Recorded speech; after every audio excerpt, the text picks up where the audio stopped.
advise you to reach out to at least 3 people in the next 5 days, just because you're thinking of them, and let them know, hey, I thought of you today, and see what comes of that, because it's cool. So do those things. Welcome back to the Own Your Awkward podcast. I'm your host, Andy Vargo, and every episode we get into what has made our guests vulnerable and how they've learned how to own their awkward in order to live their best life. Stay tuned so you can hear every awkward moment in today's show.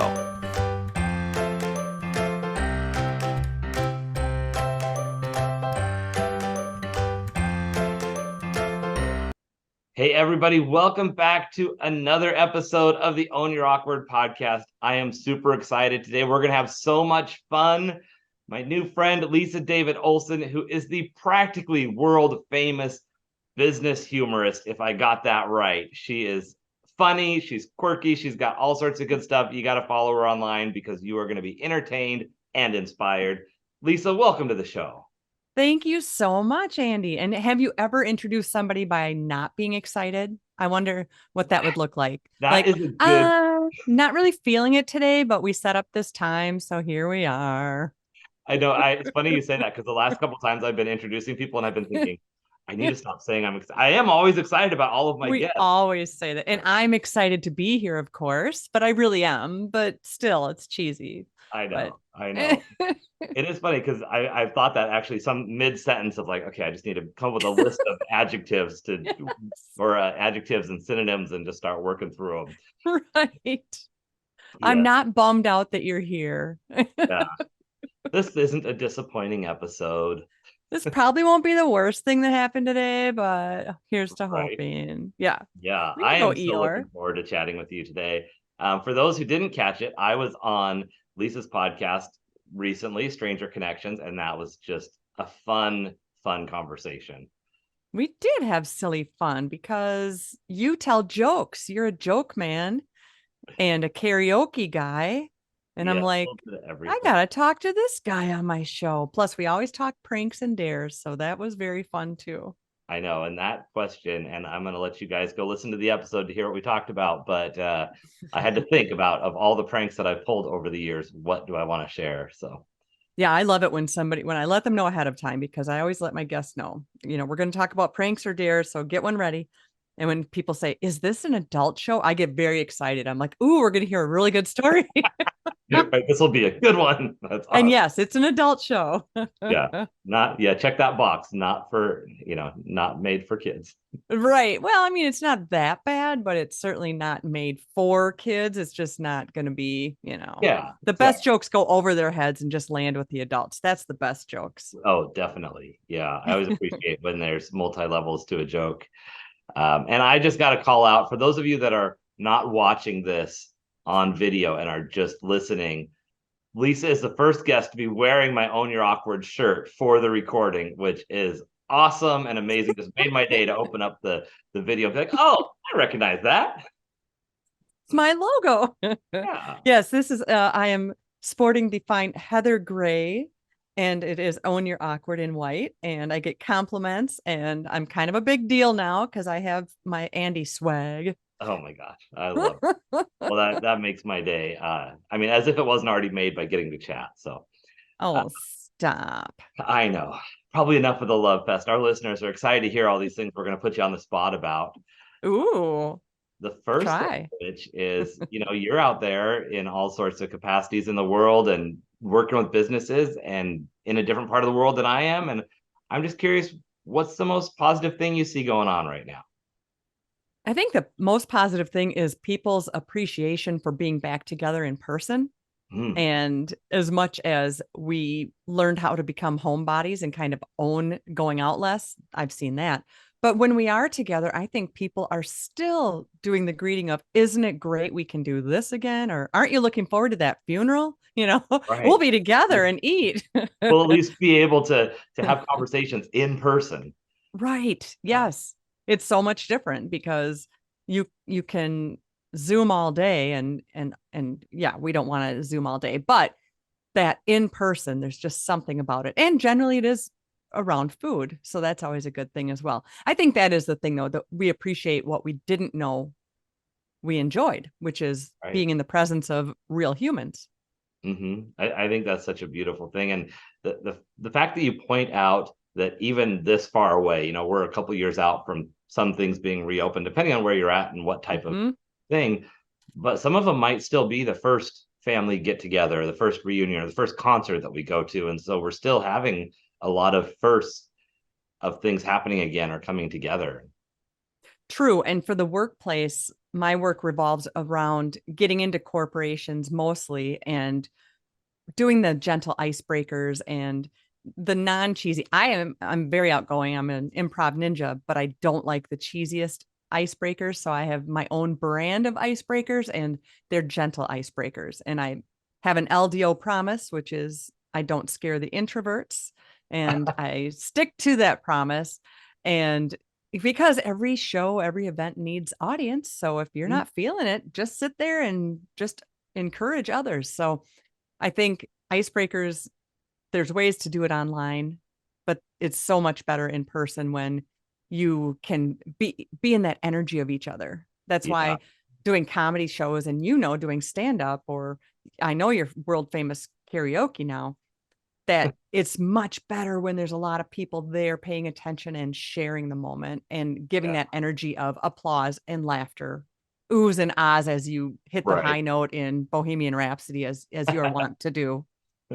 Which I won't even attempt, but yes, people do it. Yeah. And I love that you pay attention to everybody's personality type. I was just having a conversation with some folks the other day about the icebreaker, and it really made me aware of, okay, when I'm leading a workshop or a keynote and we step into that icebreaker, not everybody's personality is mine. Not everybody's super extrovert and wanting to have all that fun in Right. that way. They want to have fun in a different way. And so some people are paralyzed all of a sudden when you say, share who you are in front of the whole room. And all of a sudden you're like, Yes. I just made that person not feel that great about what we're doing.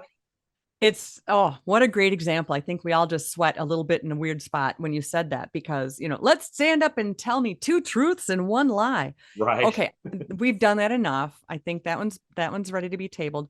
But when you play a gentle improv game and just say, if you're not feeling it, just point to the next person, just pass. And it's not Yeah. even verbal. I give you permission to pass, Yeah. And it's remember that vacation. And it's all about structuring the yes and mentality, which is all that is improv. But it's to say, yes, I accept what you said, and I'm going to build on to that.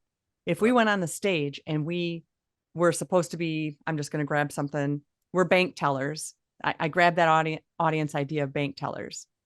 And if I get out there and I speak first, I'm setting the scene. So if I say to you, whoa, did you still lose your keys? Did you ever find those keys? And if you say, I didn't lose my keys, slam, the door is shut. You Right. just Yeah. closed down the whole idea, the whole scene. But Right. instead, if you say, I can't believe I lost him, but I found him in the fishbowl this morning or something, you Right. you went yes and Exactly. that's in corporate too. Mm. You're not going to just say yes but it's the mentality of accepting that new idea and building off of it. So Right. in playing Remember That Vacation, this is so fun. You can do it with your kids around the table, anybody that's got family at home and still eats at a dinner table. Maybe you're at a restaurant and you're wanting to put the dang phones away, which you should. You play Remember That Vacation. And I'm going to say, all right, where did we vacation? So Andy, where did we vacation last week? In the redwoods. Yes, we did. And what we want to do with any scene is you establish where, you come up with a conflict, and then you find your out. And hopefully it's funny in my world. It doesn't have to Sure. be, but that is the basis of any sitcom. Hmm. That's the basis of any movie. Even if you went to see Barbie, there had to Yeah. be where are we? What are we doing? And how do we get out of it?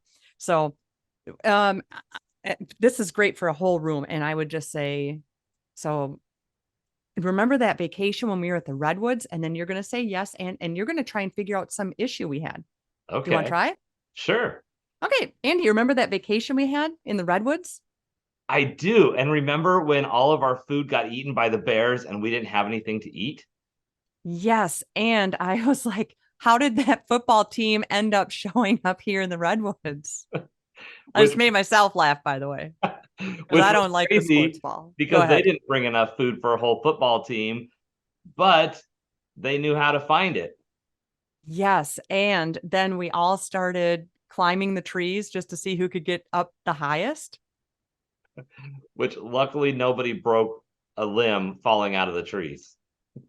The tree limb or the limb. Yes. Yes. And then we started singing around the campfire. Remember, it was your favorite karaoke song? Oh my gosh, it was, which most people aren't into singing Dean Martin, but I love a little bit of classic. So Sway is my go-to. But remember how fun it was to teach the football team the Rat Pack? Yes. And we just happened to have all the makings for the perfect dry martini. Yes, because I came along for the ride and I always come prepared like a Boy Scout. So I'm so glad we had that vacation together and that now we got season tickets to watch the Bears in the box office. Nope. Where is it called? What is it called? What's the fancy thing? Oh, like the club level seating? That's it. See, Yeah. I don't do sports. Yes. And that we get to go sit in the club level seating with all the guys who are out down on the field. Yes. It was awesome. So much fun. Yay, that was our vacation. We didn't exactly have a big problem come up, but you can ask your group too. So, what is our issue? And that's really fun because you want to make it not about the redwoods. So, we Right. could have said, like, give me that plate. Where did we vacation? Somebody says redwoods. Somebody, you keep asking your group. Somebody else, oh, it was McDonald's, storage room, whatever you want to grab. Yeah.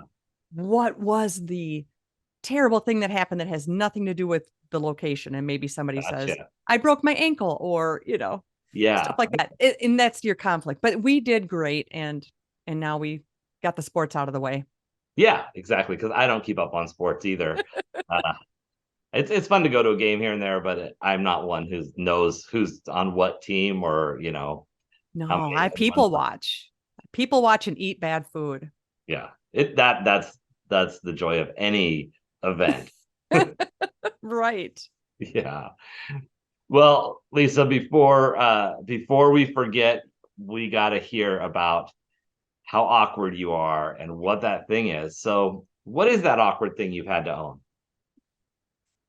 I think one of the most awkward things is, when you say it, I'm just like, okay, what comes up first for me is the fact that I put off writing my book, my first book, for 6 years Mm, because I thought I don't have letters after my name. right. I'm not famous, just practically. And why would anybody want to read my story? Yeah. And I sat on that and everything. And then I found the right editor and I had to turn in 10 pages a week. And that was great. Mm, Yay, accountability.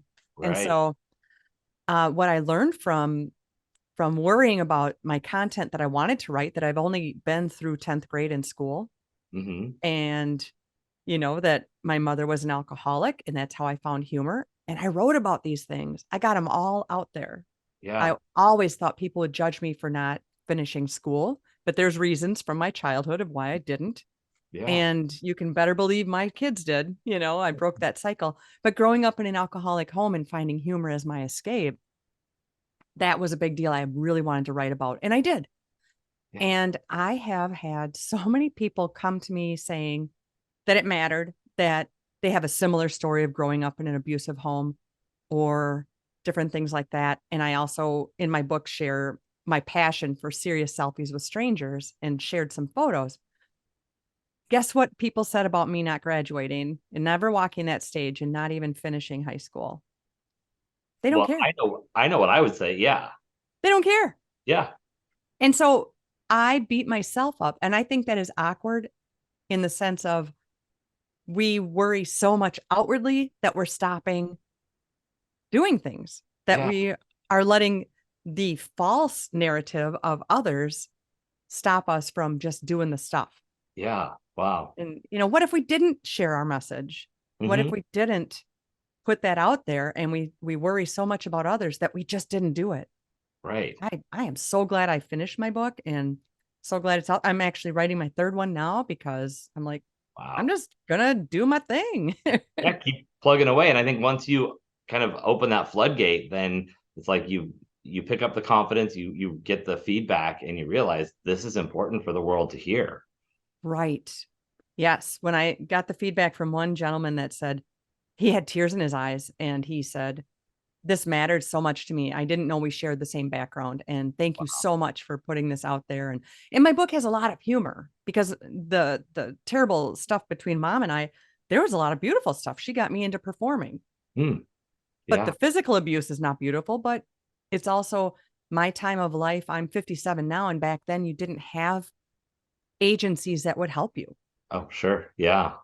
Yeah. Many times we had incidents where we went to the hospital and nobody believed us, and we went, the police came to the house from the noise and nobody believed us. Mm. And nowadays, so that's why a portion of my book goes toward a local agency that does help families in need of those situations. They need a safe house, they need food, they need things. And so to give back feels good, but it's also great to know that that is out there. So that is the best part of all, that it's not like it used to be. Right. And, there is so much from what you just shared that I want to unpack. And I want to, one thing that comes to mind is when I meet someone who, say, hasn't finished school or doesn't have the letters behind their name, and I see the things they're doing in life, to me, it makes it so much more impressive that Mm. that people are, writing a book, that they're practically world famous business humorists on stage, inspiring corporations, all these things that you're doing. The fact that you don't have the letters behind your name makes it so much more impressive because you've had to self-create all of the things that you're doing. I like that, Andy. I really like that. That means a lot. That is cool. And And a and lot of people get the letters after their name and go do something different anyway.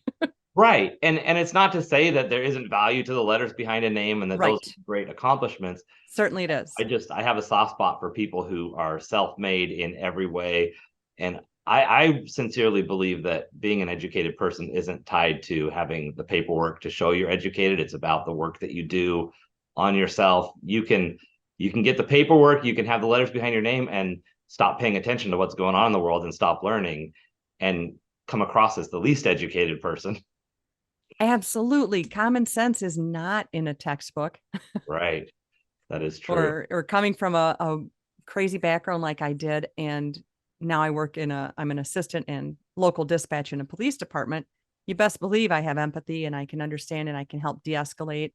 And Right. with my improv, I'm able to go, all right, what's walking in the door right now? Because I'm the first face, Right. it really helps. It's And it's interesting how our hobbies can help with our day jobs. yeah, there's one thing I want to ask you about, and that is because I find that we go through these experiences that are so tough and hard. And you talk about having a mom in an abusive relationship, and you can think, I think that it's easy for us to think about all the negative things of that situation. But then you say, she got me into performing, she got me into this. And I would imagine that the history of what you had to deal with got you into your career in dispatch, that you had to have a soft spot for that field. And so I wonder, how has it been hard to reconcile the good with the bad, or how have you pulled those two together to be able to be okay with the good things that came out of what might not have been an easy situation, or clearly wasn't?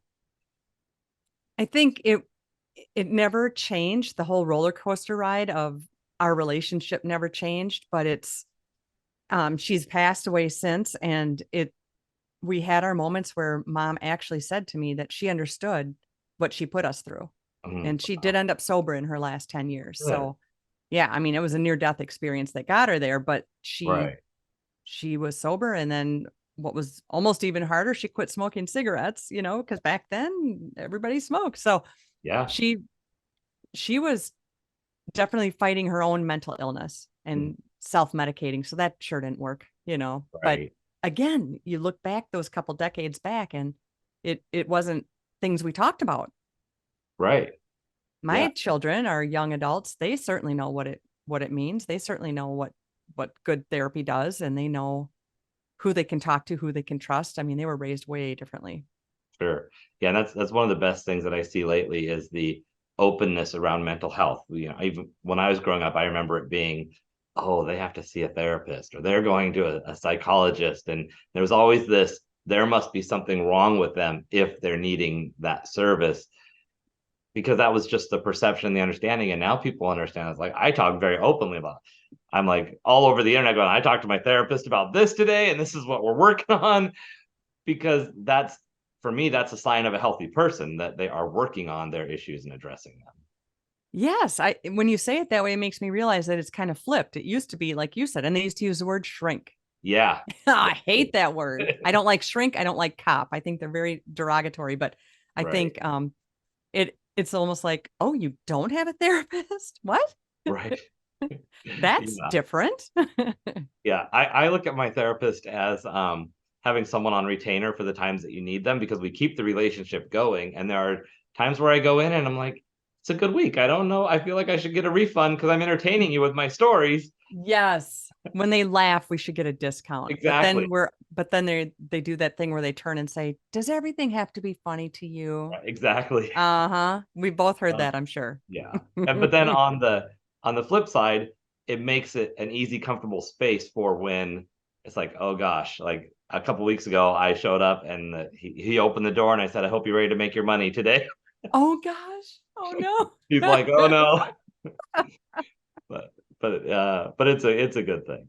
And it's really only a phone call away now. Any podcast you're listening to is talking about, better health, and you can make a call, and a therapist is a phone call away, that kind of stuff. Yeah, and that's the thing. Like if I can't get to my appointment, it can become a virtual meeting easily, or it's so accessible. And even just the blogs, the tips, the tricks, there's so much good stuff about mental health, which I think is just so important.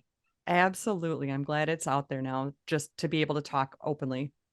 Now, one thing that you mentioned, and I can relate to, because doing motivational speaking, I always felt like I had to have this big thing. Like I didn't live on the streets, I didn't lose a limb, and I felt like my story didn't matter. So when you said that, I thought, that's how I was.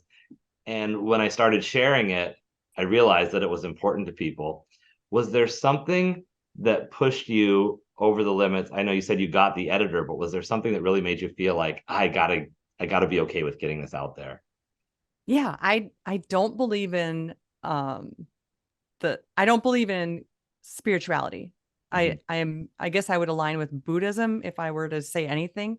And Sure. so those who can thank God every day, or to say my higher power and that kind of thing, I don't have that. And that might be the way I was brought up, and in that, as a kid, if there was a God, how in the hell could I be beaten in the Right. night? Why Yeah. can't I sleep through the night? How could there be a God? So I understand the dynamics around my brain.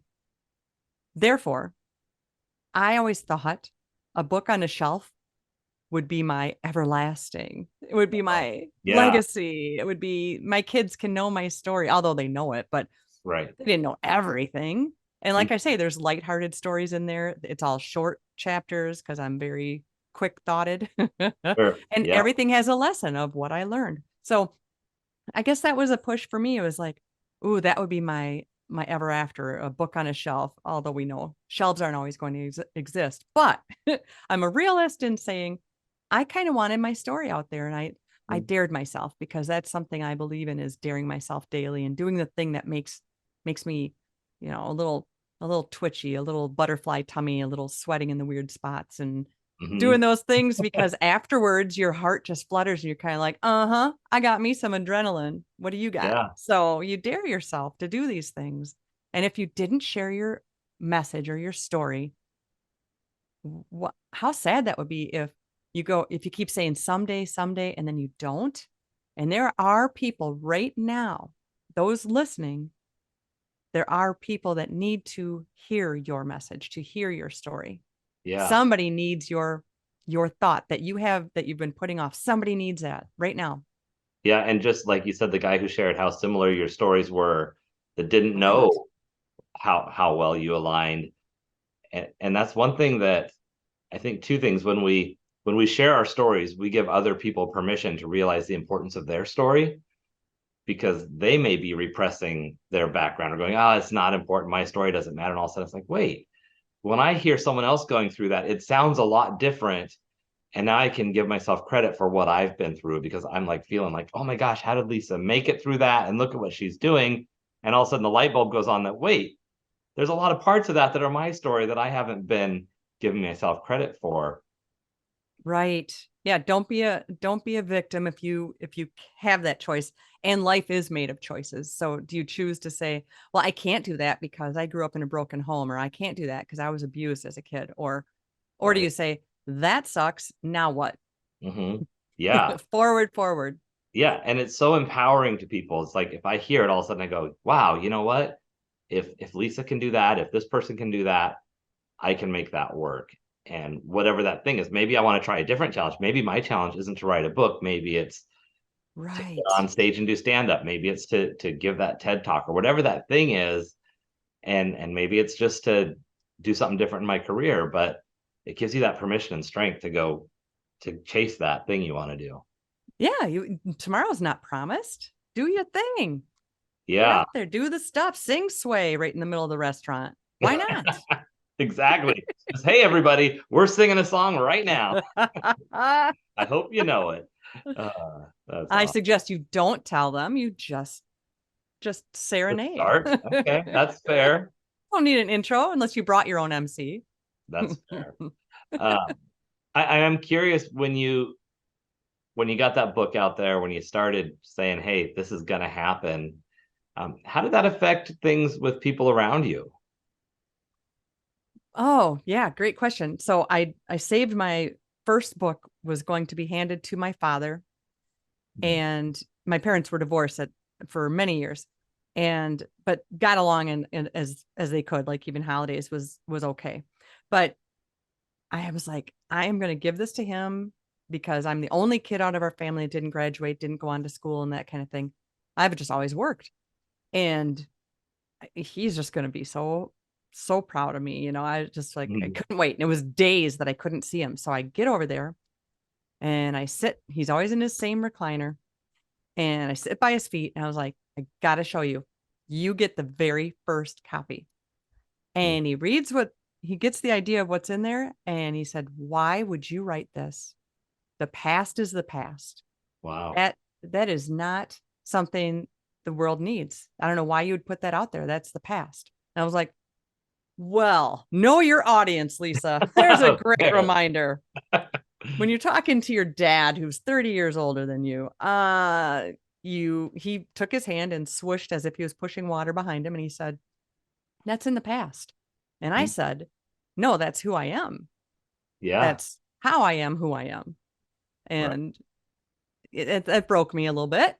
And so, Sure. but then as I got out there, it was better. But one thing that helped me to get my story out there, because I have 3 siblings, and I know that their story, I only have my own memories. You and I could repeat, we could have lunch today and tomorrow talk about our lunch, Mhm. and we're not going to tell the exact same story. Right. Yeah. Now imagine growing up with siblings that you might be slightly estranged from.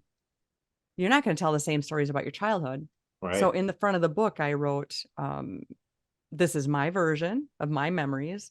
Hmm. And if you have your own version that you want to write about, go ahead and I will buy the first copy. Yeah. I love that. No one challenged me on that. But it Hmm. was my way to take that rock out of the backpack that I carry, to go, I'm not going to worry about that anymore. I'm not Hmm. going to think about it anymore because it's stopping me. It's another excuse to not get it done. Yeah.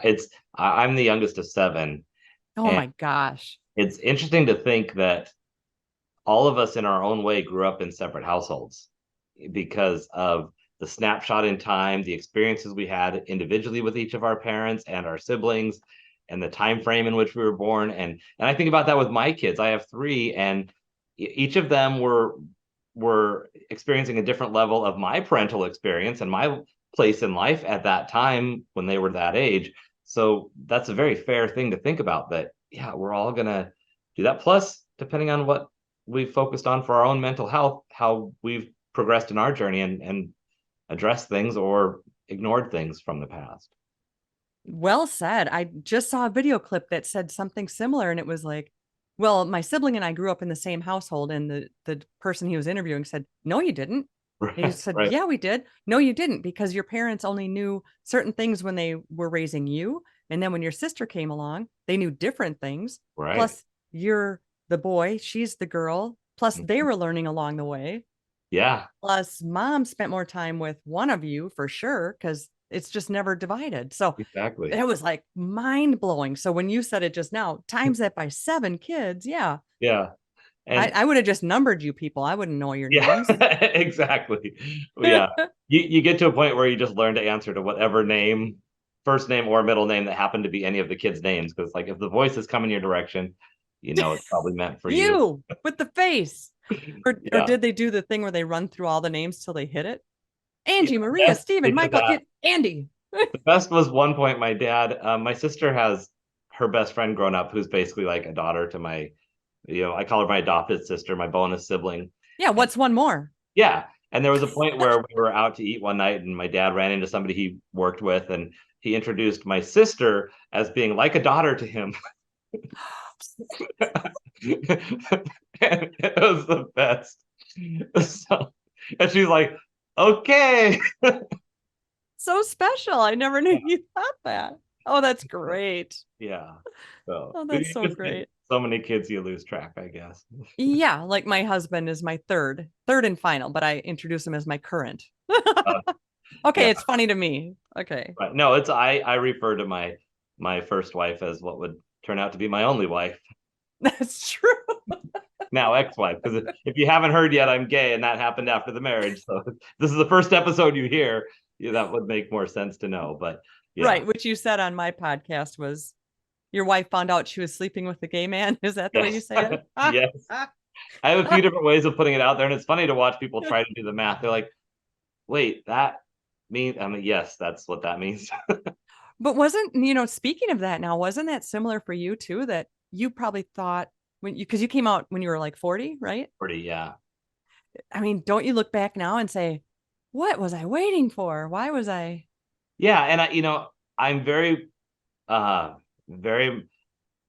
on purpose do not live in spaces of regret. And I'm like, I wouldn't have my kids. I wouldn't have the experience I have. I wouldn't be Right. doing what I do now if I didn't go through the experiences I had. And I think that's really relatable to when you talk about what you've experienced. Like if we don't have those hard times, then we're not able to have the good things or the rewards from that. And so it is this thing of like, I wish I knew what I knew now sooner, but I don't know if I don't know if I would know what I know now if I made different decisions earlier based on knowing then what I know now. Right. You wouldn't, like you said, you wouldn't have your kids and we wouldn't have the friends we have around us or all that. Yeah, that is a really good way to look at it. Yeah. You're So right. No regrets. exactly. Like the Exactly. tattoo on the neck, no regrets. Yeah. Right. Yeah. Oops. Just going with it. Whoa. Yeah. I guess that's there. Right. So you're doing so much stuff. And for everybody who's listening, there are links to all of Lisa's stuff in the description of this episode. So you can follow her, you can get her book, really recommend it. What has been the biggest benefit of getting your book out there, getting your story out there? Because it's bigger than just getting it in writing, right? It's actually having that story that you're now telling the world. What's been the biggest surprise or biggest benefit that you've seen from that? First, I want to say I love your questions. I really do. They're very original. I would say being able to say that I'm an author really made me stand a little taller, made me feel a little bit better about myself, and made me drop the worries of what I was worried about writing about. Even though I was challenging myself, nobody forced me to.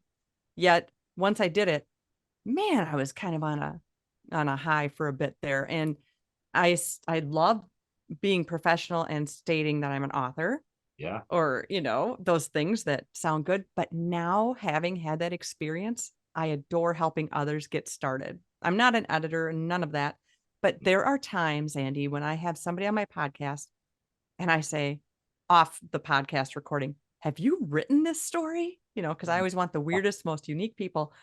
And there was a gal I had on and she told me this story about her mom losing her memory and they would just camp out in the living room and pretend they were in a tent and these loving, loving things. And I'm like, have you written this out? And she's like, not yet. I think about it. And we end up chatting. That's how I started coaching too, is that she ended up writing it out. She has a choice between 3 publishers right now. Wow. And she has her first TEDx in September.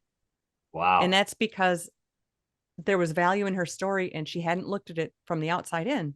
But Yeah. she's a therapist, so she's helping everybody else from the Mhm. outside in. And that's a big lesson as well, is that a coach still needs a coach, a therapist still needs a therapist, a Right. teacher still needs teacher still Yeah, needs a teacher and a therapist, yes.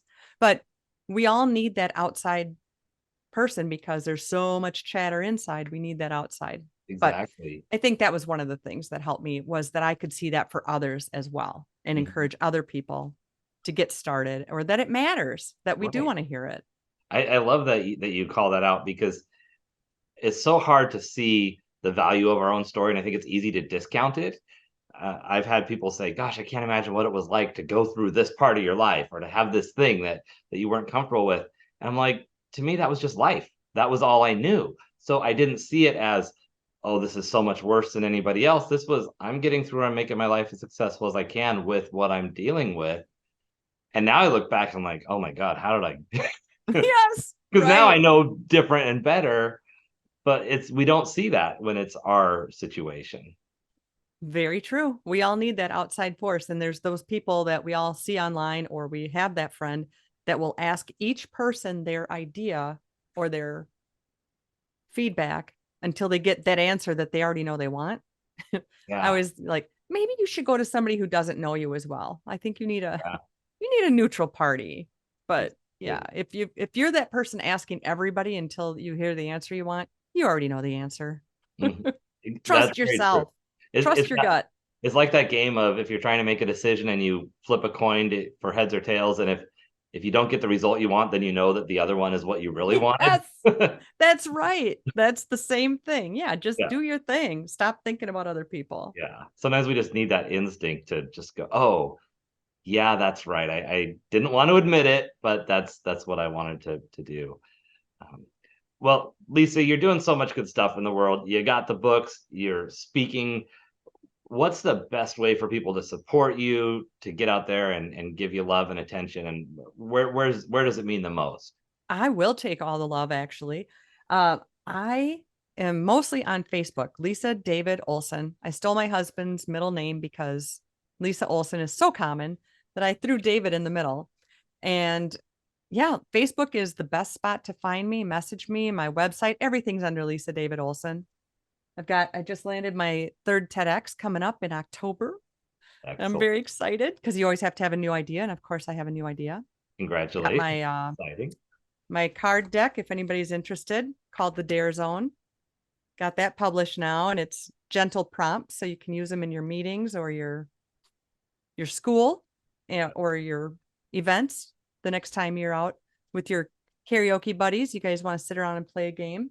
Right. I It's love all gentle and it's all appropriate. Somebody asked me that recently. I was like, "Oh, it. good question. Yes, it's all appropriate, but you do you."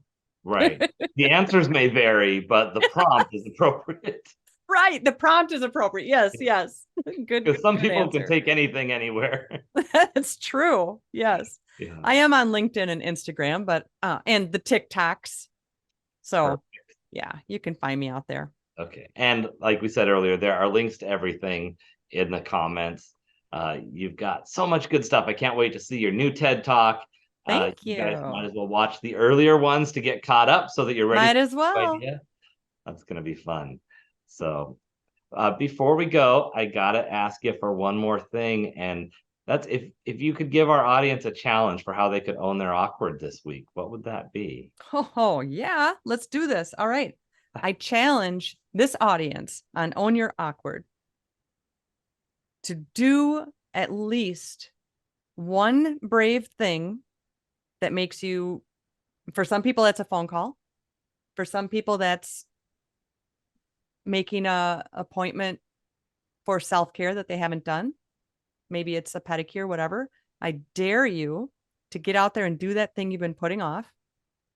And I also advise you to reach out to at least 3 people in the next 5 days, just because you're thinking of them, and let them know, hey, I thought of you today, and see what comes of that, because it's cool.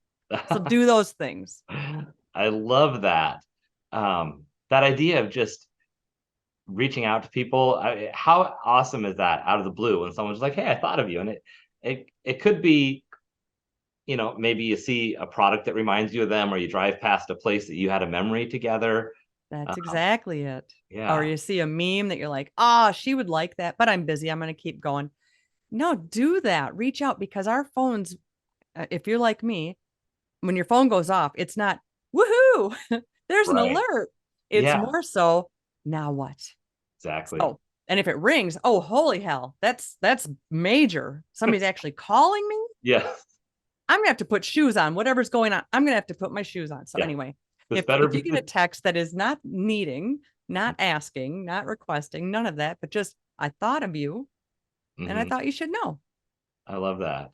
Yeah. I have been reaching out to some people that I haven't talked to for a while, purposely, like going back on who haven't I, who did I used to work with a few years ago that I should just reach out to. And I left in the voicemail, hey, no need to get, no, I don't need anything from you. I'm just calling because I get so leery of the whole, hey, Lisa, how's it going? Was thinking of you today. And then 3 texts in, it becomes, can I borrow your kidney? Yes, right. What are you doing on Friday? So you want to join this masterclass that's tomorrow for $500? yeah, No, I don't. Actually, exactly. I don't. Yeah, it's like someone gives you a compliment and then it's followed up with the reply of, well, here, buy my product. And I was like, Exactly what I'm talking about. So if you can do it without the second, third parts, that you will have some great results. Just to say I thought of you, but it has to be from the heart. But that's my awkward challenges. I love those, and I think that we forget how much it feels like. As much as it feels good to receive that, Yes, it's going to feel great to be the one putting it out there. Yes, you are right. I would ask people to think about, like, and I've had this where it's like I'll sit at home and think, no one's called me today, no one's texted, and then on the flip side I go, well, how many people did I reach out to? How many people did I call? And the number's the same. It's That's like, right. oh, well, if I'm not reaching out and saying hello or anything, it's not going to come back either. So that's some simple math right there. yeah, too simple. Yeah. Well, Lisa, this has been an amazing pleasure. I knew it would be a great conversation. I've learned so much more and just even more endeared to your story and everything you're doing from our conversation today. So thank you so much. Thank you. And keep it awkward and keep doing what you're doing. I love the show. Thank you so much for letting me be part of it. Yeah, and I look forward to so many more awkward conversations in the future. Yay, us. All right. Well, everyone else, take that challenge. Follow Lisa, find her online, mostly on Facebook and all the other places, but that's where she's most active. Get her book, watch her TED Talks, and of course, own your awkward. Thank you so much for listening in for today's show. Be sure to visit awkwardcareer.com to continue your journey. And of course, please like, subscribe, and share with your friends so they can find their awkward side and learn how to own it.